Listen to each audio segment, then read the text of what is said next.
Great. I didn't know Vancouver was so cool. We're live.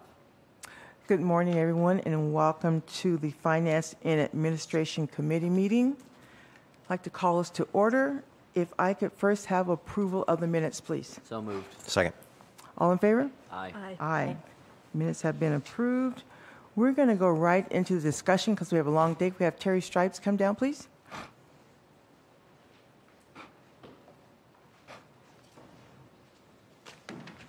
Council members, thank you. Let me open up the presentation for those that are also online. Today, what we're going to be talking about is two pieces of legislation that we'll be asking you to look at in July. And I apologize, I'm just fumbling around.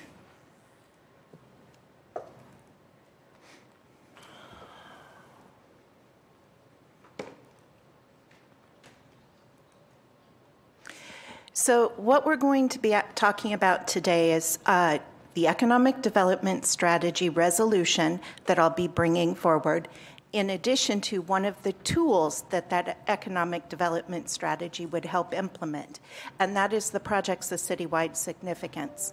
In particular, the project under citywide significance that is funded with your ARPA dollars. So there's kind of three different things we're going to talk about.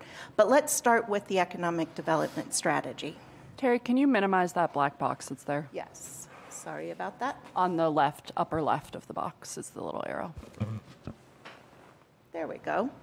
So with the economic development strategy, this was adopted back in 2015, and it said we're going to target our staff and our funding resources to these areas.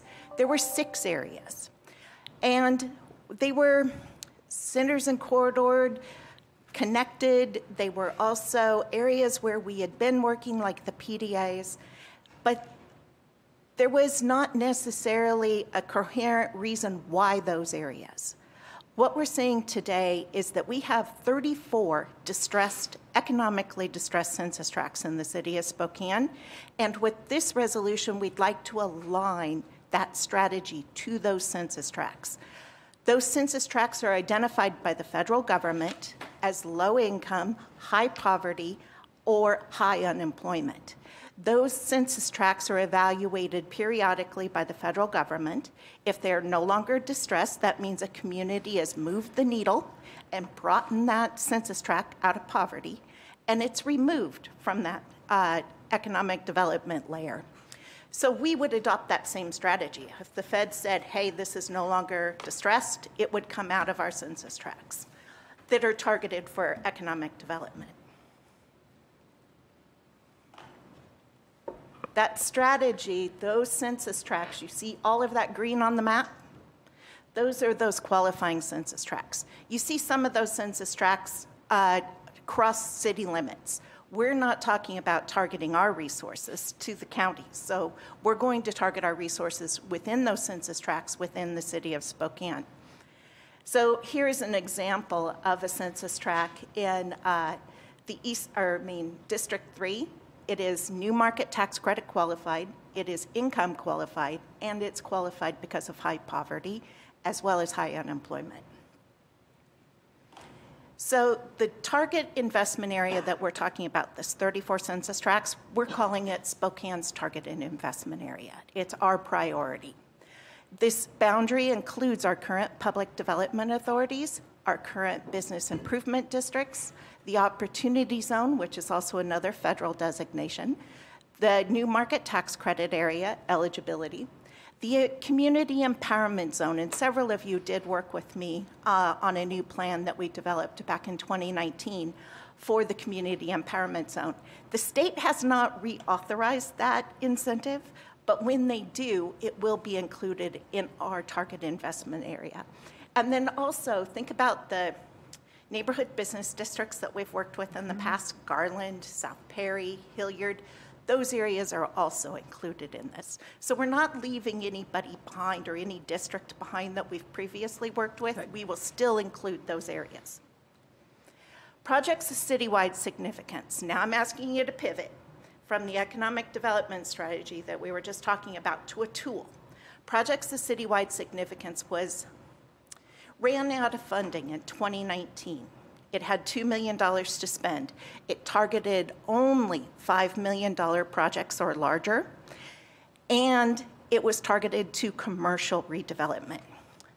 What we're talking about with this change to the administrative policy is aligning it with the target area, so we're investing where we want to invest, distress census tracts, keeping it flexible so that we can respond to a community need. Currently, in the next few slides, we'll talk about the housing crisis and how we're going to use this incentive to target that. We would make the award of the incentive more transparent with this new policy. You have very strict sets of criteria that you will meet. Instead of it being an evaluation by staff and then an evaluation by committee that this project deserved this amount because of these parameters, it's very cut and dry. And it will not be limited to only our largest projects, okay?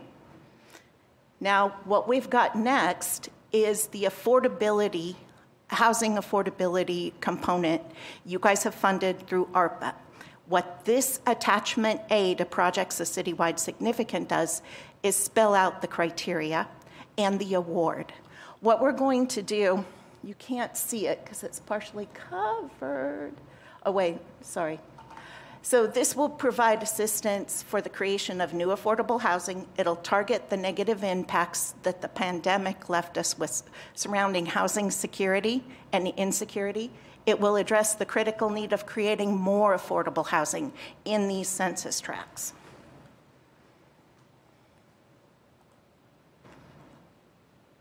Again, here's just another peek at one of those census tracts. This one is in Council District 1, high poverty, high unemployment.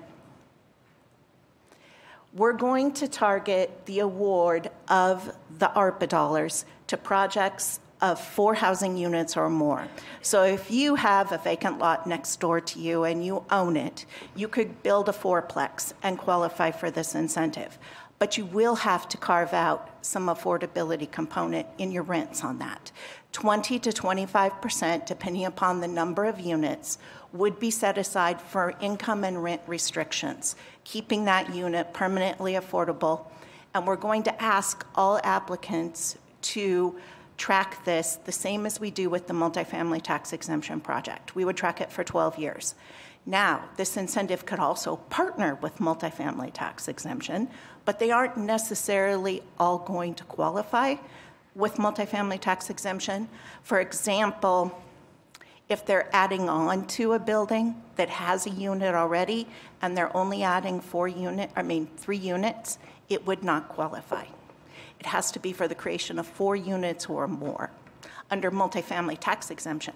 But under this program with projects of citywide significance, we would be able to use the ARPA dollars to help them. We would pay their building permit fees up to $150,000.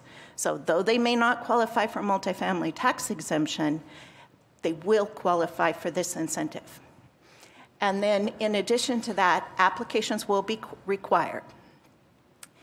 Some of the specific criteria has to be in the target investment area that we're setting. It has to be 4 units or more. They can be renter or owner occupied. Set aside that 20 to 25% of the units.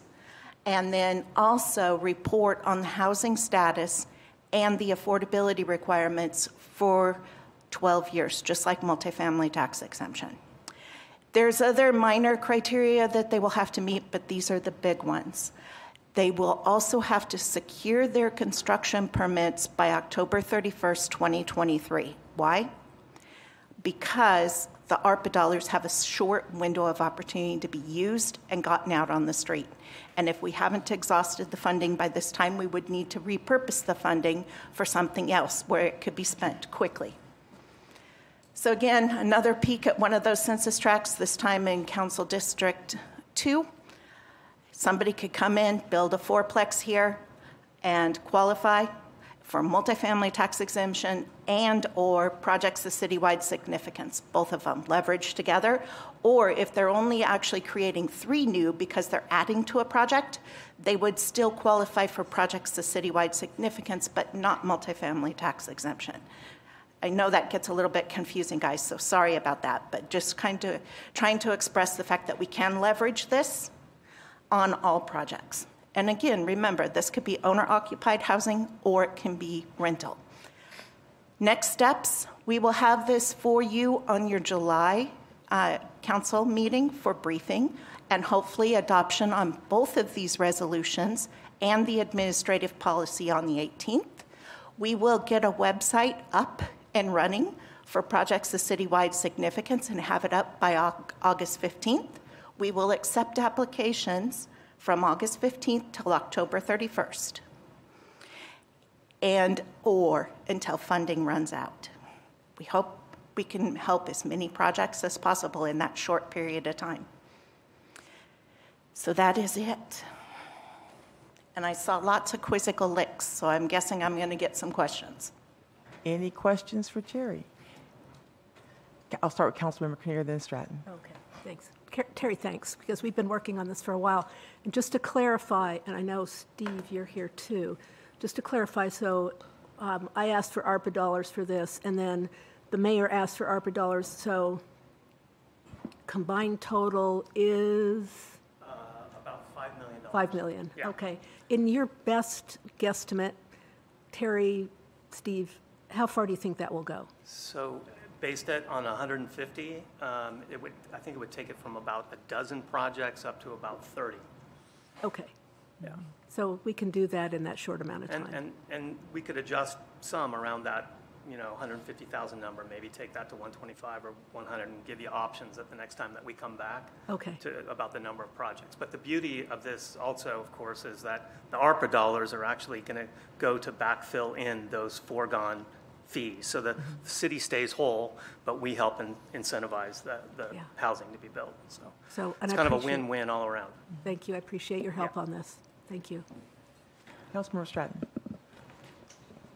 So is there, in this process, is there a plan to update neighborhoods about? We have asked Kirsten Davis, our communication manager in our division, to really help us do a big push on this. Okay. And so as council members in these districts, where they would be eligible, I will ask that you do too. Perfect, thanks. Thank you. Councilmember Sapone. Yeah. I know this is a hard question, but if it's 30 projects, could you give a range of how many units that might be? I know it's a guess. That's a big guess. I think we'll know more when we start getting some of the applications coming in. Can you get a little closer to the mic to answer that? Yeah, I think we'll have a better idea once we start getting the applications in. But I don't know. Within 200. Yeah, what's that? Okay. So within 200, I guess. Because I don't know, even to ballpark it. I mean, certainly hundreds of units. Okay. I mean, it'll be hundreds of units in those 30 projects. I think. Yeah. Yeah, just remember, anything 4 units or more can qualify. So if everything was 4 units, and we're estimating up to 30 projects, That's the minimum then. that would be like a minimum. Any other questions for Terry? Terry, thank you to layer this opportunities for us. I think it's just amazing, so we look forward to bringing that forward next month. Yep, thank you. Do you have sponsors on that? Councilmember Cathcart's going to co-sponsor this with me. Thank you. We're going to go a little bit out of order. Council President's not here yet, so I'd like to jump down to number 3, the entrance interview with the state auditor, Michelle Murray.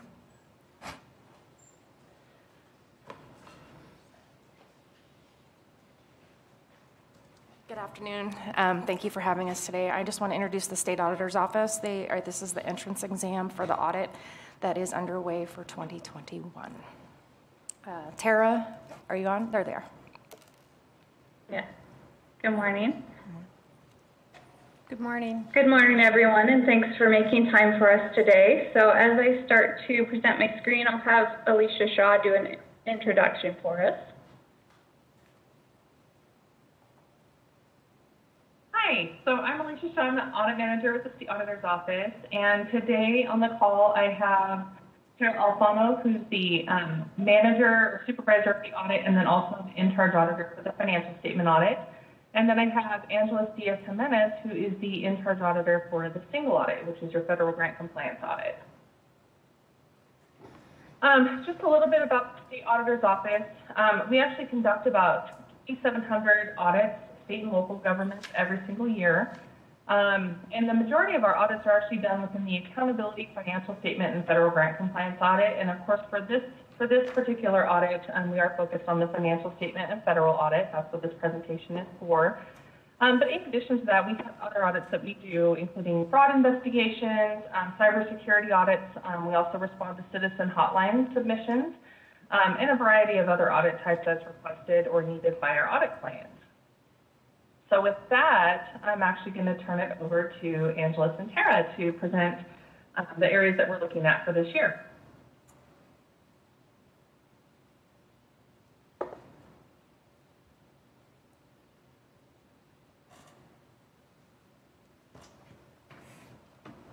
Angeles, I think you are on mute.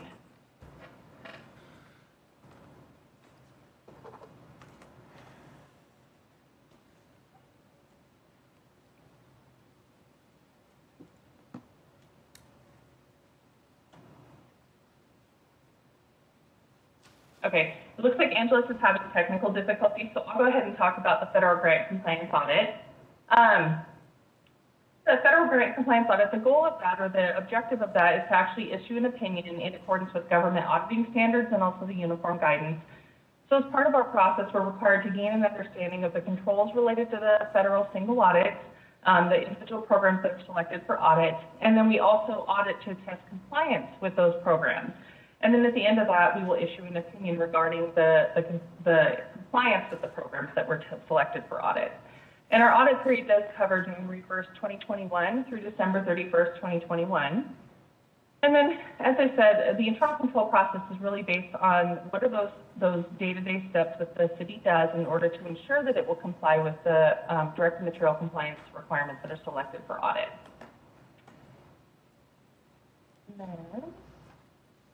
So the programs that are selected for audit this year include the Highway Planning and Construction Cluster, the COVID-19 Emergency Rental Assistance Program, which this is a new assistance listing under the ARPA funds, and then also the COVID-19 Coronavirus State and Local Fiscal Recovery Funds, which again is another ARPA new assistance listing, and then also the COVID-19 Disaster Grants and Public Assistance. And all four of these programs actually amount to about 63% of the city's schedule of expenditures of federal awards for 2021. And these programs are selected through a risk-based process where we actually evaluate which programs are considered a type A program, meaning they're a large program, they're over $1 million.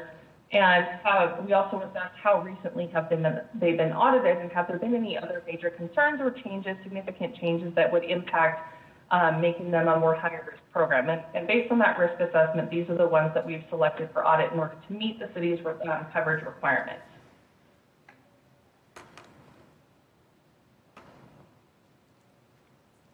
And now I'll turn it over to Tara to talk about the financial statement audit. Thank you. So we have our financial statement audit as well, again covering fiscal year 21.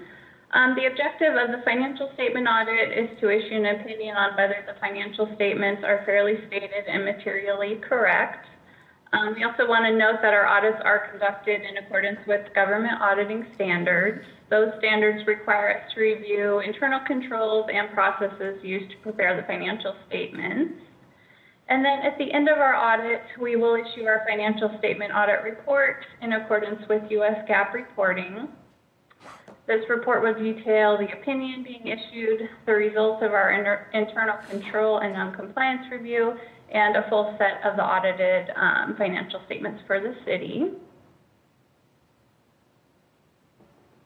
And then, as in prior years, the city's pension funds have been audited by Moss Adams, an independent CPA firm. So we'll also review their work completed for those pension funds to address any concerns that may impact our financial statement audits, and so that we can place reliance on their work for certain material balances selected in our audit of those pension funds. So this next slide just illustrates a little bit of how we stay connected throughout the audit. we have Michelle Murray serving as our audit liaison for both the financial and federal audits. So you'll see a few different items here. We did hold pre-audit meetings. We've sent the engagement letter for signatures and review. And then through planning procedures, we'll reach out to do risk assessments with the council and other city staff. And then for weekly status meetings, so we're going to meet with Michelle every other week for meetings, and then we'll send out a weekly email to her and then a bi-weekly email to council showing our status for the audit. And then at the end of the audit, we'll do our management representation letter that we send out again for signatures, and then we'll invite you to the exit conference to share our results once we've finished up. And we do plan to be exited middle of September this year. So levels of reporting, these are going to be the same as in prior audits, but we do have our findings that we issue. These are our highest level and used to communicate significant results of the audit, such as significant deficiencies and material weaknesses and internal controls. If we were to report a finding, the city will also be given the opportunity to respond, and that response will be published in our audit report.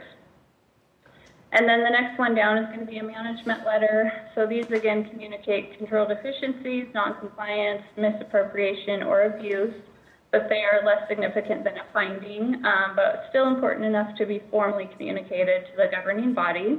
And then if we were to issue a management letter, those are referenced in our audit report, but the full language is not included.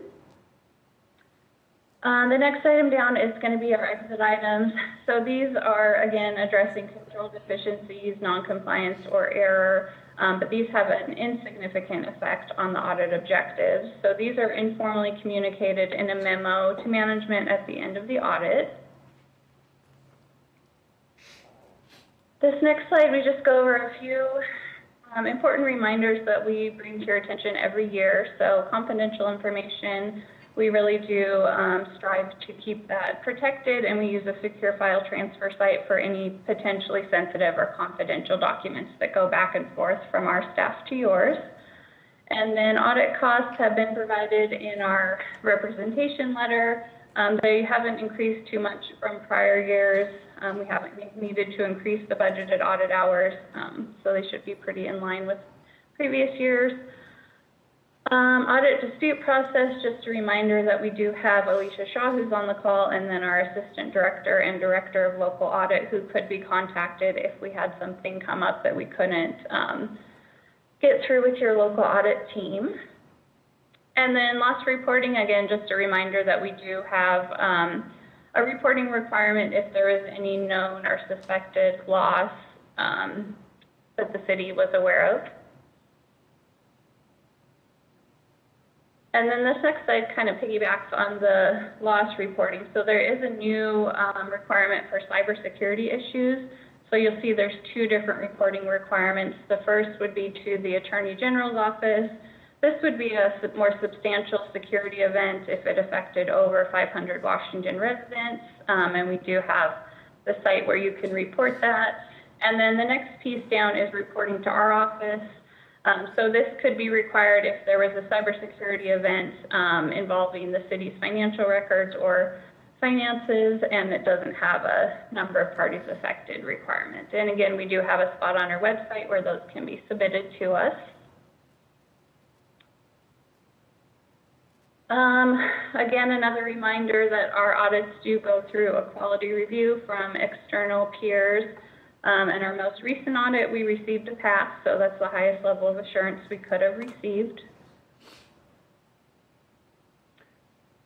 And then here on the slide, we have two support teams that our office offers to our local government. So the LGS team is the top team there.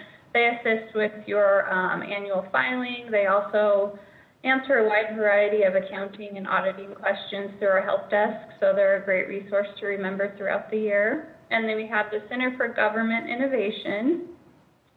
So the center, they specialize in providing advice on lien processes, best practices, and monitoring of finances. On this next slide too, we'll see they provide a wide variety of resources related to internal controls, and they've also recently had some more items related to those increased cybersecurity risks. So they can be found on our website as well. And then, so emerging issues, so we just like to bring to your attention a few things that have come up since the last audit. We do have an audit connection email that you can sign up for, and we have this email that goes out once a week, and it has all our latest articles that have been published, and then updates on any guidance that could be relevant to the city. We also have our website. It's a great resource. They put together a GASB pronouncements webpage that has all the new GASBs that are going to be effective in the upcoming years. So just a little extra guidance on those as needed. And then our last slide is just asking if we can answer any questions for anyone, anything about the audit scope or anything that we didn't already cover. Any questions from council members? Thank you so much. I've been here 3 years, and the audit has gone pretty smoothly, and you've always asked for input and feedback, and so we appreciate that. So I'm sure the finance department is just patiently awaiting your arrival. All right, that being said, I'm going to go on to number 4, the Phelps Fields layout. And is Larry joining us by Zoom? Is Larry Crowder out there? I believe actually that this needed to be postponed. Did it? Okay, We heard from Kelly on Friday. Is that right? that's correct. Just got 15 minutes back. In that case, we will go on to number 5, the SBO for the Wellesley paving. Marlene.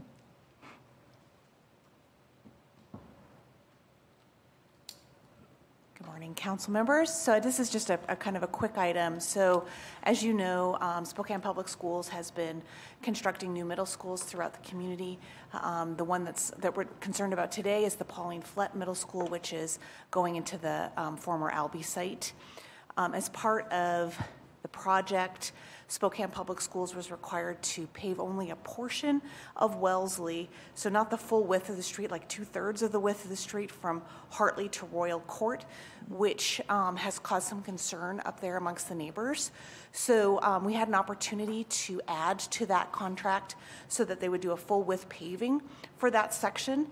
We did encounter some subsurface problems there. So we're looking at about $105,000 for that paving to complete full width paving. We're also going to add some additional support on the side of the north side of that street as well, which doesn't have a sidewalk right now, but at least we can get them a nice gravel shoulder as a kind of a short-term solution there. And then I'd like to work with the CTAB to see if we can get some funding for Wellesley from Assembly to Hartley to continue that. Wellesley at that location is a local access street. It is not an arterial. Any questions from council members? Councilmember Stratton. Marlene, I want to thank you. This has been, as you know, kind of a big deal for that neighborhood.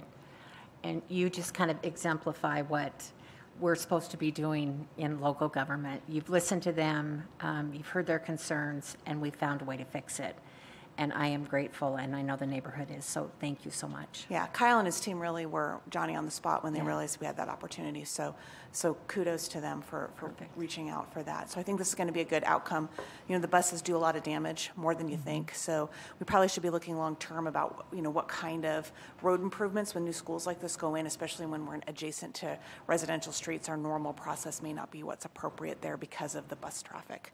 I do have Councilmember Stratton as a sponsor for that. I do need a second for that SBO. Thank you, Councilmember Sapone. Any other questions regarding that? Thank you, Marlene. I just looked at the budget, and it's like a screaming deal for the city. But that's all that we have to contribute towards the paving of this road. Great. Next, we're going to have our language access policy, and Alex Jabalisco is going to come brief that for us.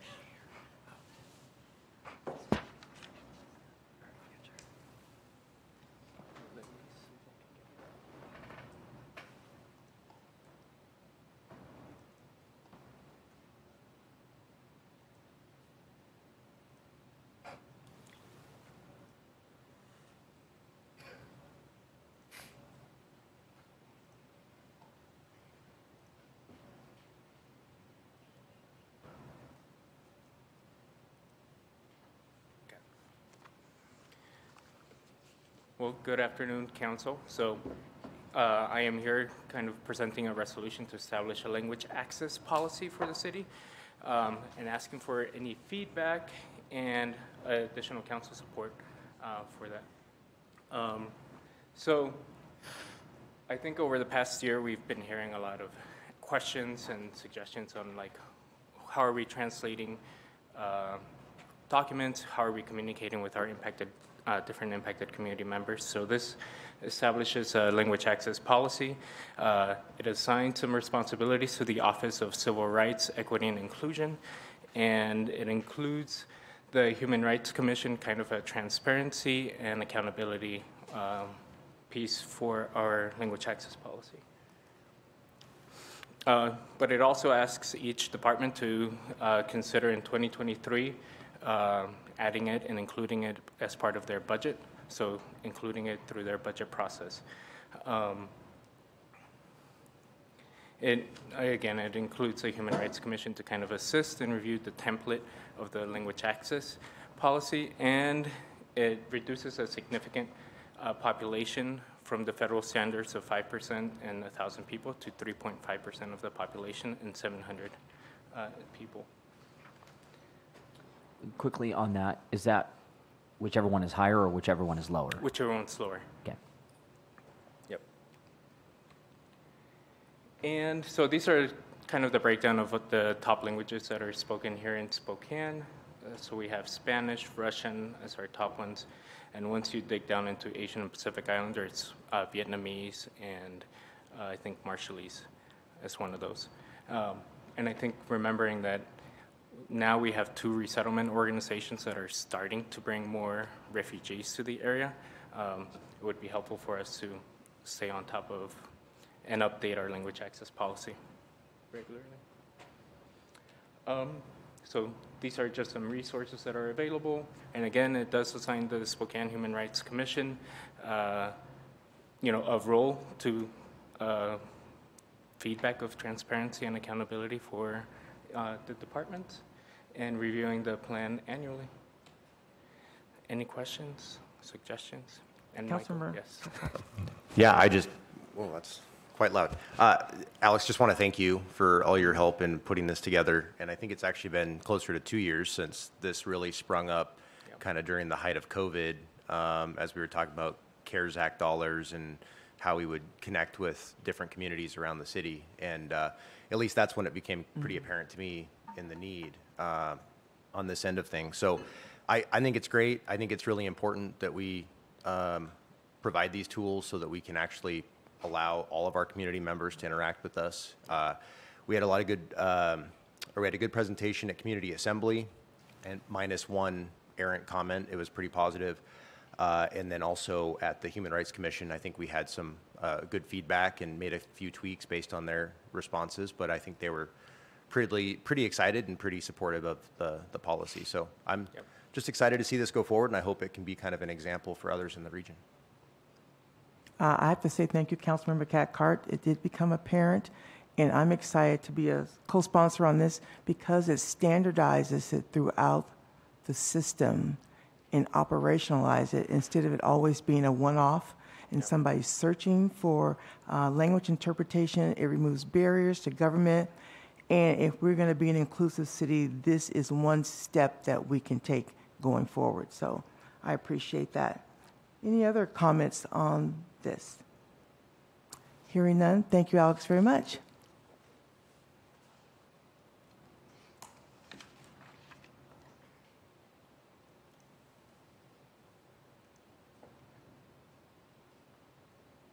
Thanks. Welcome, Council President. We deferred number 2 because we felt you might have the more depth to that. So if you'd like to take off on the City Attorney Charter Amendment. Yeah, appreciate it. Thanks, everyone.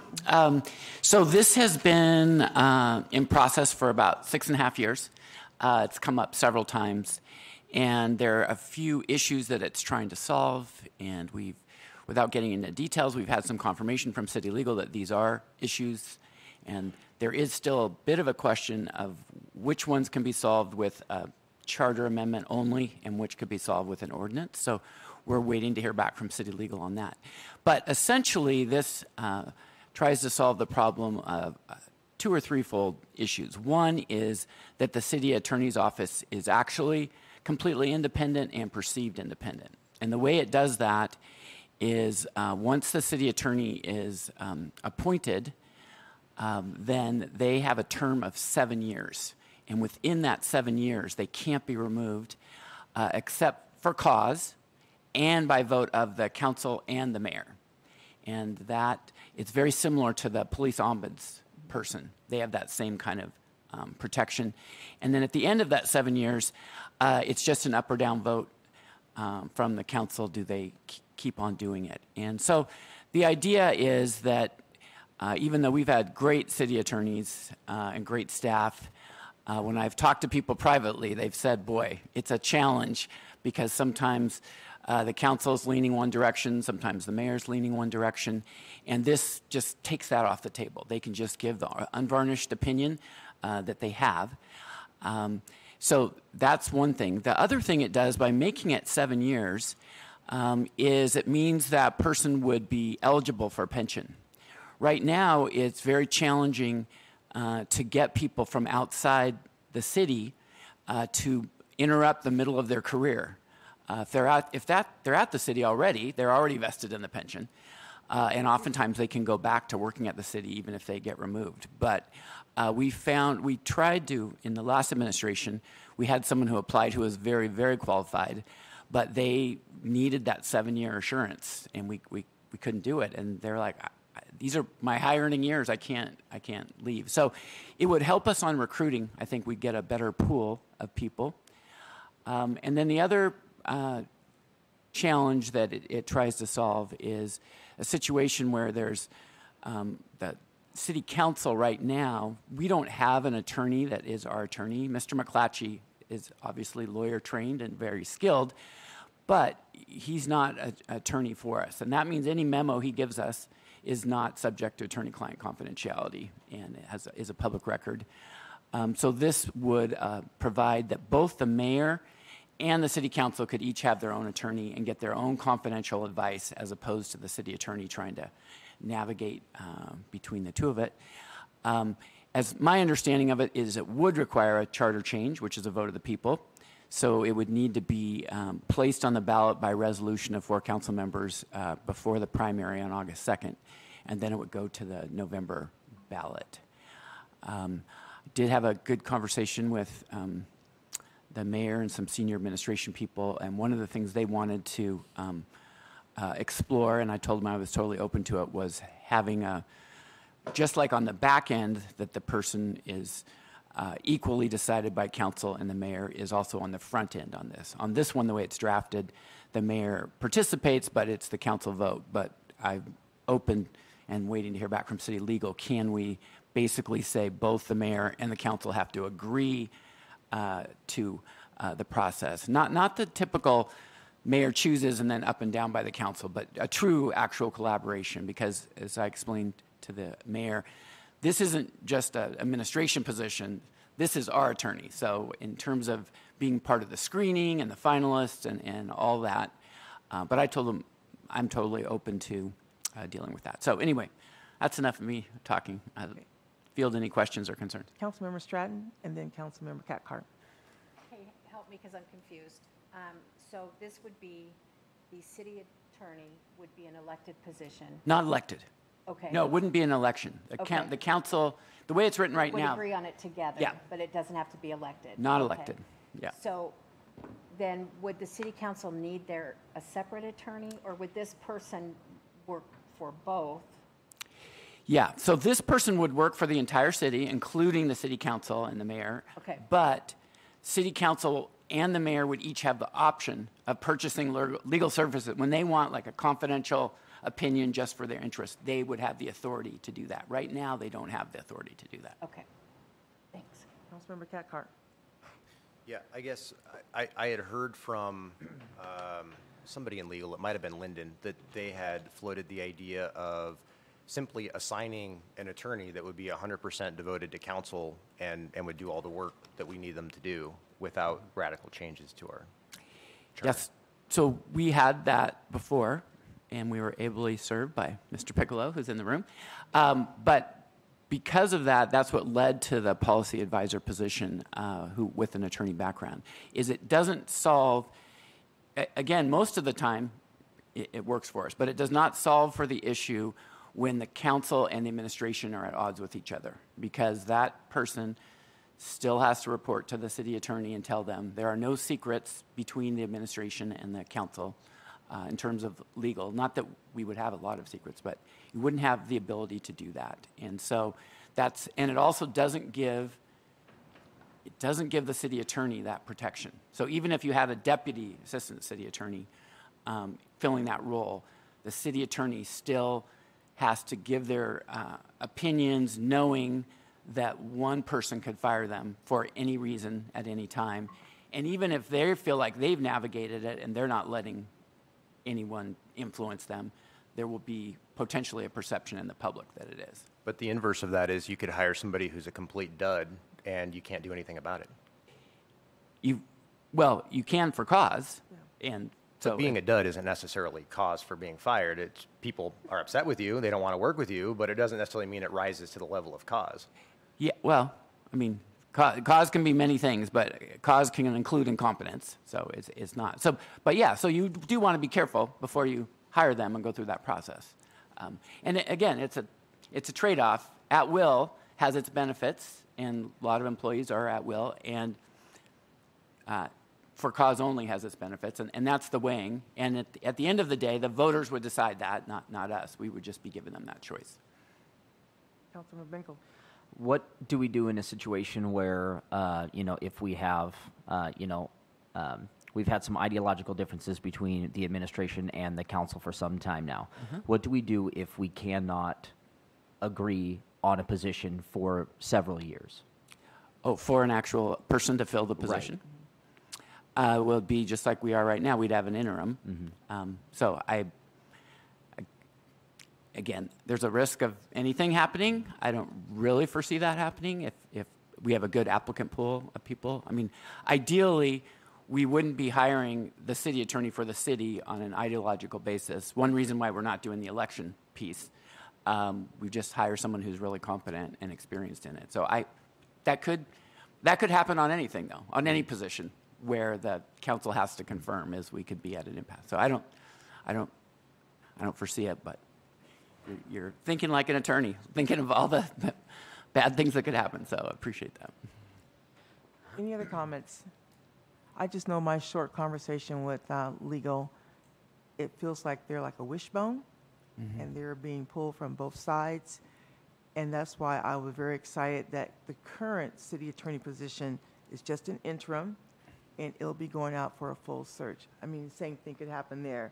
Mm-hmm. They could be a dead, and then we would have to let them go for just cause. So it goes to the vote, and then we'll go from there. Thank you, Council President. All right. It looks like I have the last two things. You have the last couple, and we'll let you go. Oh. For it. I'm looking for our co-sponsor on that one. Both. Okay. All right. Okay.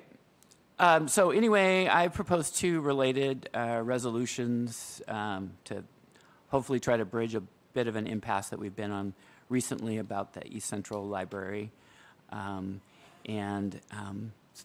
first, I'll do number 8 first, which is setting out some process for moving forward in the community engagement process. And essentially what it is it would try to get specific proposals. Right now, there are proposals out there floating around, but it's not in a very, in my opinion, an organized fashion. So this would use the request for information tool instead of the request for proposal. And what that would do is it would provide some specifics out there to any group that wanted to rent the East Central Library space, whether it's a city department or a community organization.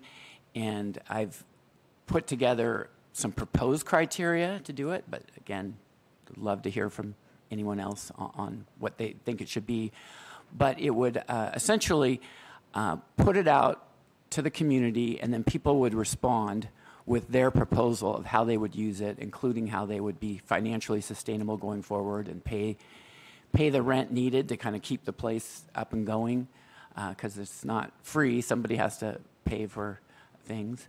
And then we would have a community forum, I don't really want to call it a forum, an open house, essentially, at the East Central Library, and people could come in and see, storyboards and hear from people, and then after that we would get further intake from the community and then try to pick whatever we thought was the best one going forward. So, and it has some dates in it. It's been a few weeks since I did it. I don't know if the dates are still achievable, but I think now that it's vacant and the new library is up, we want to move as quickly as we can to get someone providing service in there. And what I put, again, just my thought, but open, was that one of the top things was figure out what public service, human service, is in most need in that immediate neighborhood, and which organization would be able to best fill it. So that was it could be something else. But. Councilmember Kinnear. So are you open to more than one organization being able to fill it? Yeah. It's not mutually exclusive? No. And in fact, that could be the proposal, and it could actually encourage organizations to work together and put joint proposals together.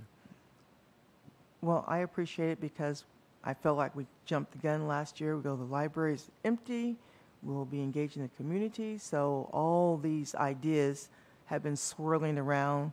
Some misinformation like, well, it's a city-owned building, so the city will maintain it, and they'll go in there and refurbish it and whatever the ongoing I go, no, I don't think that's really quite how that's going to work. So this does provide some clarity and a timeline. In the resolution, it says August 1st, that it will be published through August 22nd. We could tweak that date with the holidays going forward. But it's foundational. Councilmember Bingo. So looking through this resolution, I see that, it says that the neighborhood has expressed a strong desire to rent the space to an entity that will provide needed services to the neighborhood. And I know that what we're trying to do is find the entity, find whatever it is that the community wants to be in there, and I can appreciate that. I think we've already done a number of outreaches to the community. The community has even brought us letters saying what they would endorse and what they would like, and the two options that they had in there were a police precinct or some space for the Hispanic Business Association. And so looking through the Survey Monkey that we did once before, the top two options that came in, number one was police and number two was police precinct. And so to me, I feel as if us going back into the community kind of says that we didn't like what they said to us, and so we want to do this again. I'm kind of confused just why we're going out to do it again. And my last question here would be, when it says these are the criteria, when it says number 4, financial sustainability outside of any financial support from the city, including the ability to pay rent, does that inherently discriminate against the police since all of their funding comes from the city? Well, I'll answer the last one first. Sure. It's not meant to do that other than to make it clear that it would, the language that I have there is that like some additional amount of money from the city. So for taking care of the place. So my sense from the police, a little bit of what I've heard, and we'll get to my police resolution in a moment, is that one of the things that has been driving is like, it will be cheaper for the police to be there than someplace else. And I agree that if we want the police someplace else, we have to give them the money to do that. Right. But just simply saying, the city's going to pay it, because that would be true for any agency, any outside agency would be like, yeah, we'll take free rent and modernize. So I'm trying to equalize that, and maybe the language isn't quite as precise or nuanced as it needs to be, but that's the point that I'm trying to make, is that it's not a free lunch, whether it's the police or anyone else. They would have to use, if it's police, they would have to use their budget and take it from someplace to do that. Gotcha. So that's the piece. But to get to your point about what we've heard from the community, so it probably depends on who we've heard from, but I've heard from lots of different places. But I think the thing that's with differing opinions, including even talking to one of the potential mental health providers that says, boy, we don't want to be in the same place as a police precinct. That would be counterproductive to that kind of work. But because it's only sort of, to me, random what the specific proposals are that people have heard, I don't know. We've done some things like open-ended tell us what you think. But I'm really interested in very specific proposals. And so obviously the police could, in the terms of this resolution, I will get to my other one in a second, but in the terms of this resolution, it says anybody could apply. And then once we actually had specifics, then people would tell us. And that's what I'm interested in doing. Right now, it's a little more generalized to me as my experience. And because of that, it seems like there's a lot of tension and disagreement. And what I'm hoping is that if we have specific things that are laid out on storyboards and people can really see them, that one of them will rise to the top. I don't know for sure, but right now it just seems like there's 2 or 3 different options and there's a lot of rancor between them. So I guess the last thing I'll say is, there was a press conference about this, and the business district was there, the neighborhood chair was there endorsing it, and even the head of the community center was there endorsing the police precinct. So I would just like to remind us of those. Yep. Councilmember Cathcart. Yeah, I spoke directly to the head of Excelsior, and they were more than happy to share that space with the police. In fact, they thought it'd be a great partnership and really excited to also be located right next to MLK, where they have a lot of clients who routinely use that community center. So at least for Excelsior, they're all in, is my understanding, on co-locating with police. But the other thing is, I will say it, we have set that neighborhood back by 2 decades because of our inaction in that neighborhood. And it's time for us to put police resources there and protect that neighborhood. 56% increase in crime is not acceptable at all, bar none. And I'll just say, I spoke to Mr. Hill at Excelsior, and he told me that it would not be productive to have mental health treatment in the same building as police. He thought he likes police and he wants to serve that neighborhood, but he did not. That's just what he told me. So we're maybe getting 2 different things, which is fine, but that can get worked out in the engagement process. And then I've heard from medical clinics who'd like to open a whole medical facility down there. So if we put this process in place, they can all come forward, do the storyboarding. Neighborhoods and neighbors could have a visual of what the potential is. I think part of the challenge for me that I've advocated for is this neighborhood's never had the opportunity to really think past the limited options we have, a community center or a police precinct. Have they really envisioned it could be a medical, it could be something else, but have we really encouraged them to really think? And the neighborhood council did write a letter, and it did endorse the police precinct, but it also endorsed the community center also. So there was nothing definitive about that from the neighborhood. And respect to Ms. Free, she's doing great work down there, but there are other communities that are in that neighborhood also that we have not heard from. So thank you, Council President. Any more comments as our time's running short on this particular one? Lastly, in the resolution they submitted to us, there were 2 options that the neighborhood council endorsed: police precinct or a Hispanic business association. Those were the 2 options. Yeah, and I'll just say, I can't remember if it was that resolution or another communication that they haven't necessarily heard of other ones. They've said, well, these are the ones that we've heard of. So I don't know if that, but that's the purpose, is to get them specifically, and regardless of where we sit on what should be there, to get it done and move forward. Absolutely. So. Thank you. Great. I'm sure we'll be back to this soon. Council President, you I've got the police precinct sort of bleeds over Yes. from that. So I totally support the police having a better facility in that overall neighborhood, not just that micro space south of the freeway. But when I got from the chief, he gave me the link to the crime statistics that I think we all can look at. And the crime in East Central is very focused north of the freeway, and not surprisingly along the Sprague corridor from Hamilton to Havana. And there was very little crime south of the freeway, anywhere near this thing. And the freeway, of course, creates a pretty significant barrier between those parts of the neighborhood. And I just think the downtown precinct that we've had has been successful, and people have really liked it. And so I'm interested in putting it, hopefully, in the East Sprague Business Improvement District or closer around there, and having those foot patrols and bike patrols in those heavily traveled areas where there is currently the most reported crime. And so, but that said, we have to pay for it. It's not like, good luck, police. And again, just like the filling the library has kind of languished, I feel like this has languished as well. And so I'm interested in moving ahead and just making it clear. Let's be clear. Let's go look for the place. And I think there's some deadlines in that one too, and find out how much it costs. And I'm committed to spending the money to do that. And I think it would really benefit. And I don't think the East Sprague Business Association is opposed to it. I think their main thing that they're out in front is they want to get something done. So if the library was the quickest, but I think they would welcome it, and they might even have some ideas on buildings. I know some council members have been exploring potential places, and I think we should just get that done. Councilmember Kinnear. Devil's advocate. Sure. When we were looking at citing the downtown precinct in the core of downtown, we looked at crime stats. Crime stats were prevalent around where they were currently at the intermodal.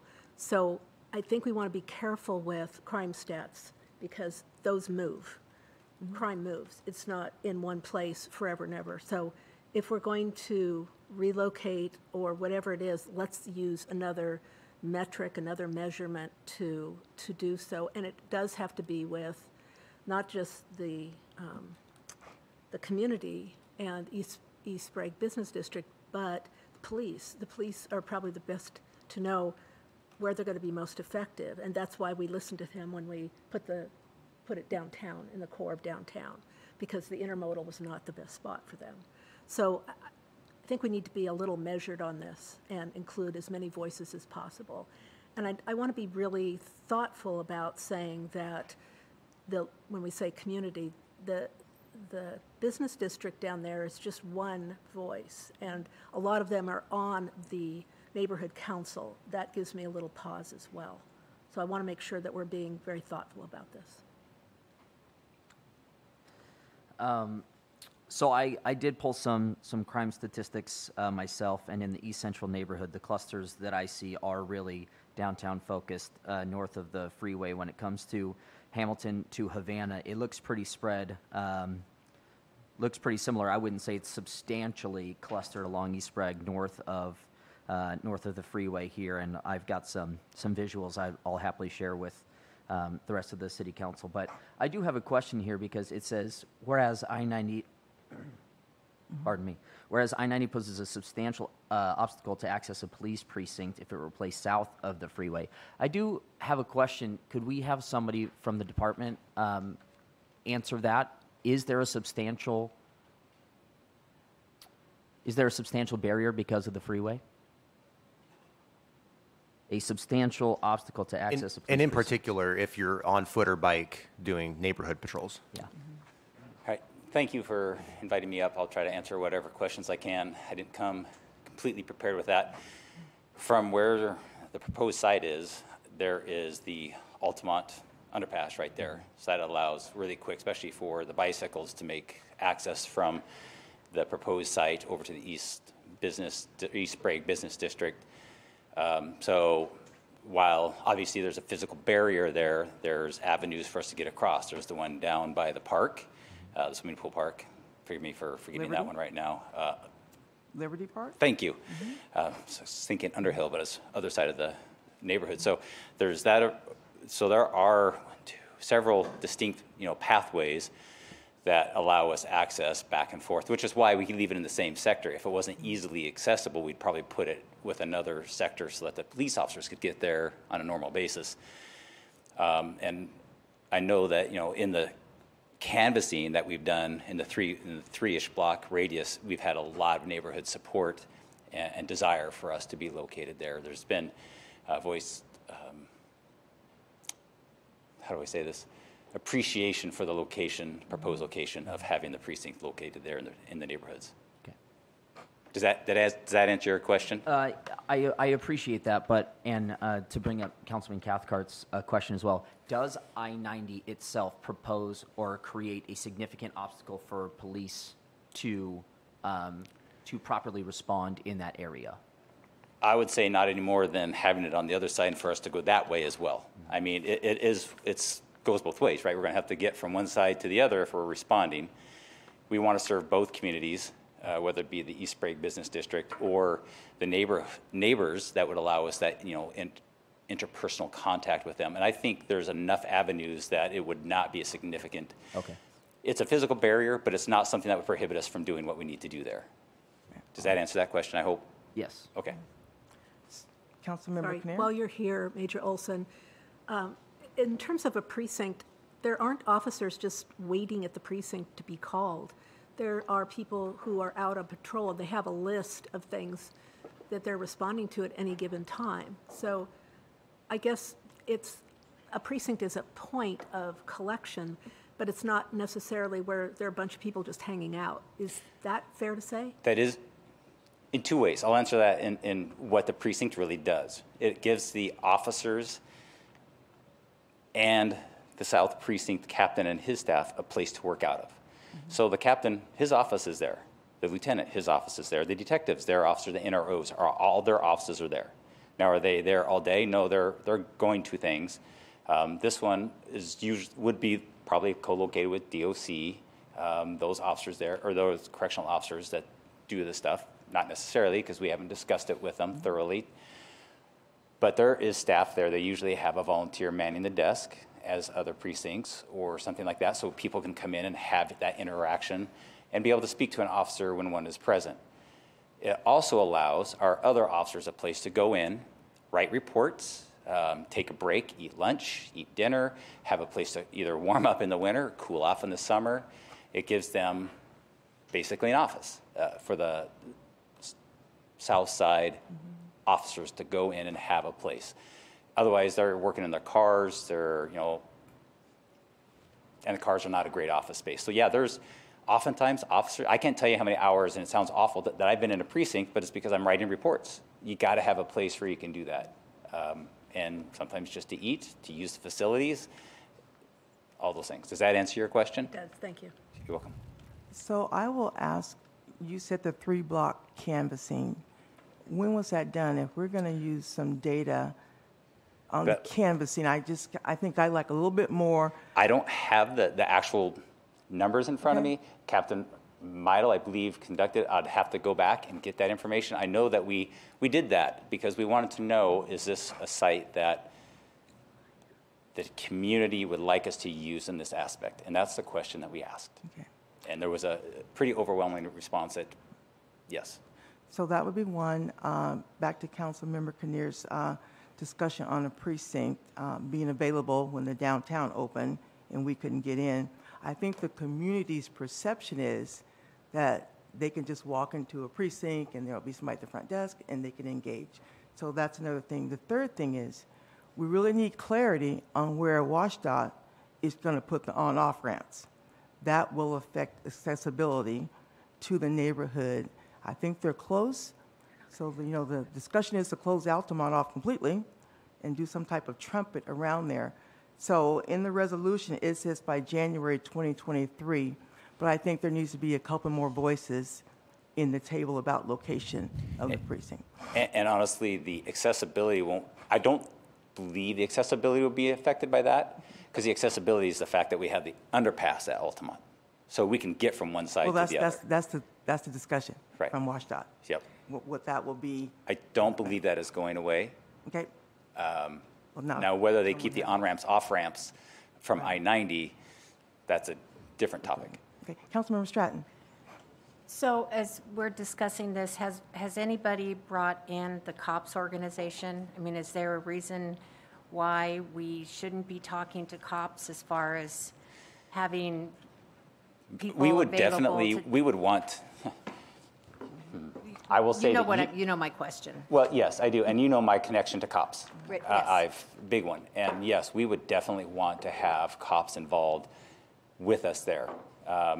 It's been very successful in our other precincts, right? In the north one, you go in there and you get to see a COPS volunteer. So this would definitely be a location where we would continue that partnership with COPS. Good, because at least it would be helpful that if somebody walks in, there's a face and. Correct. Because I Yes. know police officers are out running around, but if you have that cops piece there. Yes. Then that's a friendly face for the public to know somebody's there. One last quick One comment. last question. Yes. And to your point about not having people at the front desk, that would be great to have people at the front desk for people to be able to come into the precinct and hear. My understanding is that we just need a substantial amount of officers to be able to do all the things that the community would like. So I'm hoping that we can find a way to make that happen. Thank you. Thank you. I'll just- Councilmember? Yeah, Council President. briefly address that. So one thing, the COPS partnership is great, and I think at the downtown precinct, the COPS volunteers are going to be staffing it, and I think they should staff this precinct as well, and it's a great synergy. I just wanted to mention on Councilmember Kinnear's great point about not being too fixated on the crime rate. I agree in a micro level. You don't say, well, this block has the highest, but in general, I think it makes some sense because if most of the crime is in a general area and you're for every call or the majority of calls you're traveling a long distance to get there, that doesn't make as much sense to me. And also, where the crime is being reported, we want that deterrence factor of people, officers in their cars parked being visible, but also just the security of the people who are doing business and walking around and living there. Like, no, we're feeling safer. And again, I think I saw the same graphics as you. And, it's spread out all along that corridor. But if you look one side of the freeway and the other, I think it is pretty clear. And while I think Major Olson mentions, correctly that there are maybe 3 north-south corridors across that whole bit, there's dozens and dozens of streets that are just dead-ended. And so it's just a different thing. And again, it's a resolution. It's just bringing it forward to the debate, and I look forward. It's a really good conversation. One last question. Is the resource officer still located? Is there a resource officer located at the MLK Center? There had been in the past. Do we know if I there's... don't believe there is. Okay. I think the 3 that we have, I'm not 100% sure on that. Don't quote me on that, because I think they are now under where the South Precinct is. Okay. I don't know if there's one there right now or not. I would have to follow up on that. All right. Thank you. Well, that being said, if there's nothing else, we will adjourn the Finance Committee. We will see you back at Pies at 1:15 promptly. Have a great lunch.